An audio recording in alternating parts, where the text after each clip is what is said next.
దేవునికి వాత్సల్యత తగ్గిపోయిందేమో అని అనుకుంటున్నావేమో. ఆయనకి నా మీద జాలి తగ్గిపోయింది అనుకుంటున్నారేమో. ఆయనకి నా ఎడల ప్రేమ తగ్గిపోయిందని అనుకుంటున్నారేమో. మనం ఆరాధిస్తున్న దేవుడు నిన్న నేడు నిరంతరము మారని దేవుడు, మార్పు లేని దేవుడు.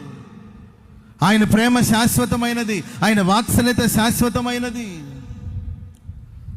నీవు దేవునికి దూరం అయిపోయావేమో కానీ ఆయన నీకెన్నడూ దూరం కాలేదు. నీవు ఆయన కృపకు దూరం అయిపోయావేమో కానీ ఆయన కృప ఎన్నడూ నీకు ఆయన దూరం చేయలేదు. ఇంకను ఆయన నిన్ను కోరుకుంటూనే ఉన్నాడు. ఇంకను ఆయన నిన్ను ఓదార్చాలని ఎదురు చూస్తూ ఉన్నాడు.